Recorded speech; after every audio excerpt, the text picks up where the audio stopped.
നമസ്കാരം, ഫോർട്ടിക്ക ന്യൂസിലേക്ക് സ്വാഗതം.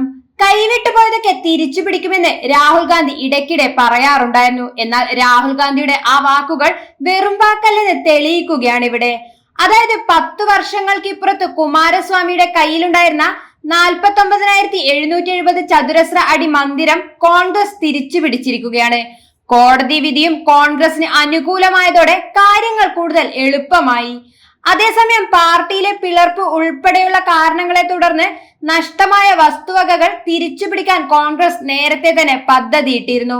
ബംഗളൂരു റേസ് കോഴ്സ് റോഡിലെ 49,770 ചതുരശ്ര അടി മന്ദിരം JDS നിന്ന് തിരിച്ചുപിടിക്കാൻ സഹായിച്ചത് 2014 സുപ്രീം കോടതി ഉത്തരവ് ആയുധമാക്കി ശക്തമായ നിയമ പോരാട്ടത്തിന് പാർട്ടി തീരുമാനിച്ചതുകൊണ്ടാണ്. എന്നാൽ വിധി വന്ന് 10 വർഷത്തിന് ശേഷമാണ് കൂടുതൽ ഇടപെടലുകൾക്ക് പാർട്ടി തയ്യാറാകുന്നത്. മാത്രമല്ല, പാർട്ടിയുടെ പുതിയ ദേശീയ ആസ്ഥാന മന്ദിരമായ ഇന്ദിരാഭവന്റെ ഉദ്ഘാടന വേദിയിൽ കോൺഗ്രസ് അധ്യക്ഷൻ മല്ലികാർജുൻ ഖാർഗെ ഇത് സംബന്ധിച്ച് സൂചനയും നൽകിയിരുന്നു.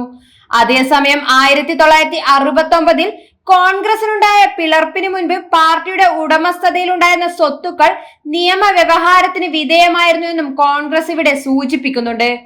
പിളർപ്പിന് മുൻപ് കോൺഗ്രസിന് കൈവശമുണ്ടായിരുന്ന എല്ലാ വസ്തുക്കളും പാർട്ടിയുടേതാണെന്ന് വ്യക്തമാക്കുന്നതായിരുന്നു 2014 വിധി. അതിന്റെ അടിസ്ഥാനത്തിൽ സ്വത്തുക്കൾ തിരിച്ചുപിടിക്കാൻ ശ്രമിക്കുന്നുവെന്നും AICC ജനറൽ സെക്രട്ടറി ജയറാം രമേശും വ്യക്തമാക്കിയിട്ടുണ്ട്. സ്വാതന്ത്ര്യാനന്തരം കോൺഗ്രസിന്റെ ആസ്ഥാന മന്ദിരം എന്ന നിലയിൽ ചരിത്രമായി മാറിയ ജന്തർ മന്ദർ റോഡിലെ 7-ാം നമ്പർ ബംഗ്ലാവും തിരിച്ചുപിടിക്കേണ്ട പട്ടികയിൽ ഉൾപ്പെടുന്നുണ്ട്. അവഗണനയെ തുടർന്ന് പഴഞ്ചനായി മാറിയ ഈ മന്ദിരത്തിൽ നിലവിൽ JDUവിന്റെ ഓഫീസും ഒരു ധാബ ഉൾപ്പെടെ ചെറിയ സ്വകാര്യ സംരംഭങ്ങളുമാണ് പ്രവർത്തിക്കുന്നത്.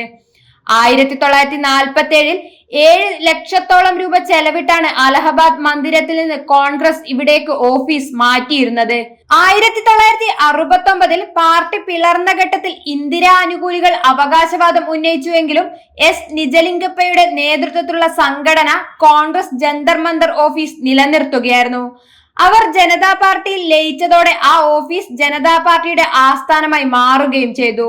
ഈ മന്ദിരത്തിന്റെ ഉടമസ്ഥത സംബന്ധിച്ച് സർക്കാരിന് പോലും ഇതുവരെ വ്യക്തതയില്ല. മാത്രമല്ല, ഇതേക്കുറിച്ചുള്ള ചോദ്യങ്ങൾക്ക് ഇതുവരെ ഒരു മറുപടിയും ലഭിച്ചിട്ടുമില്ല.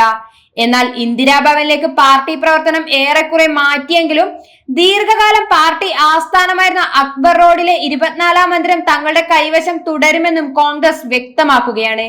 ഇത്തരത്തിൽ കൈവിട്ടു പോയതൊക്കെ തിരിച്ചു പിടിക്കാൻ തന്നെയാണ് കോൺഗ്രസിന്റെ പദ്ധതി.